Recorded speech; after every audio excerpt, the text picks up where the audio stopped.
Tall Tale TV. In Season by Kate England.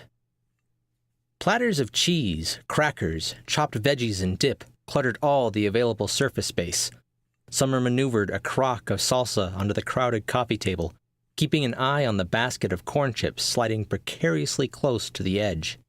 The timer in the kitchen began beeping at the same time that the doorbell rang. "It's open," she called as she flounced into the kitchen.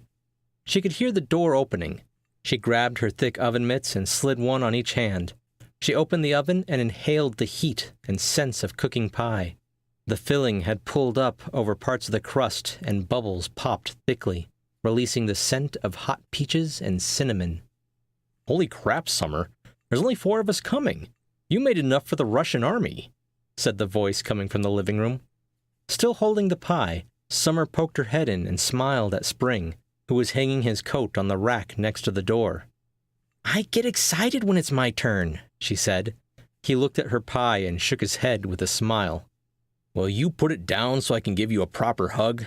And turn off the damn oven. You're the only one who likes it this hot," he said. Summer slid the pie onto a cooling rack near a window and pushed the button on the oven. When she re-entered the living room, she flipped the switch for the ceiling fan, and then Spring had caught her up in a hug. He spun her around and she laughed. "Well, you look wonderful, woman," he said, setting her down and patting her cheek. "Aw, thanks," she said, her cheeks turning pink. And despite the fan, the temperature in the room rose at least 5 degrees. "Stop it, or I'll stop complimenting you," he said, but he smiled. "I would have thought I'd have been last. Where are Winter and Autumn?"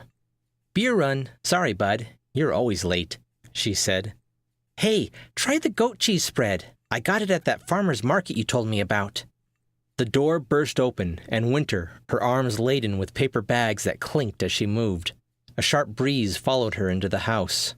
"Spring finally made it," she cried over her shoulder. "Ha, I knew he'd show up when we went for the beer. It's the only way to get him to show up," said a deep voice from behind Winter. They put the bags down, and hugs were doled out, and backs were slapped. Winter gave Spring a gentle kiss on the cheek, and she smiled as warmly as she was able. "Summer, that place is amazing. If I lived here, I'd be broke. Did you know they had Balvenie 21? Autumn asked, holding up the bottle. Summer had grabbed a platter with some tumblers, ice cubes, and spritz. "You like it neat," she said, and Autumn nodded and did a small little jig, which was impressive for a man of his size. "I brought you some dates from when I visited Spain. To die for." Everyone picked up a small plate and filled them with snacks. Cups were filled with beers and wine and scotch. Finally, each one plopped into an oversized chair. Stories were punctuated by explosions of laughter. At one point, Spring was clutching his stomach, trying to recover from the story Autumn had told about cows on a farm that had somehow managed to start one of the combines and started a stampede. Summer rested her head on Winter's shoulder, while Spring and Autumn went to get the deck of cards.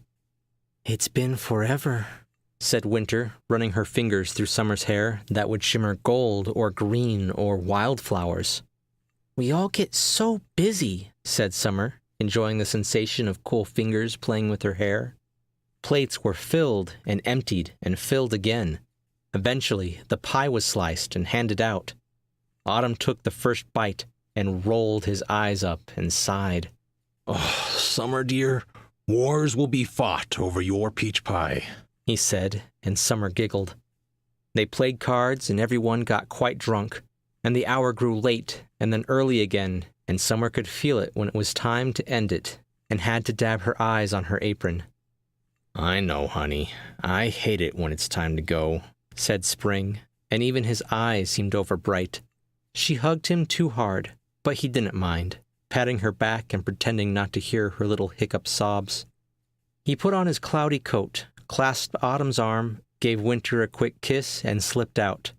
Autumn took her hand and kissed it. "I love it when it's your turn, my dear." His coat seemed to catch on fire as he donned it, and he waved over his shoulder as he left. "It will be my turn next," said Winter. Summer hugged her. "I can't wait," she said. Kate England is a writer who lives in Maine with her family. In between working as a social media coordinator for law enforcement, she enjoys writing fantasy, science fiction, and horror.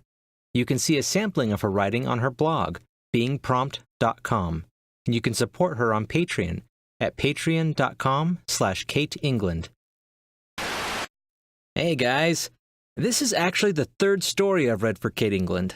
I've also read Time and Time Again and In the Dark. I'll put a link to those in the description. I really like how she personifies elements like the seasons and darkness and light. I'll have more stories by Kate coming out in a while as well, so stay tuned for those. In other news, I just had a guest appearance on Mirage, a podcast hosted by Brian Aiello. We discussed the author Sir Terry Pratchett. I'll provide a link to that as well. Make sure to subscribe for more short stories and book excerpts. I'm Chris Herron, and that's it for today's Tall Tale TV.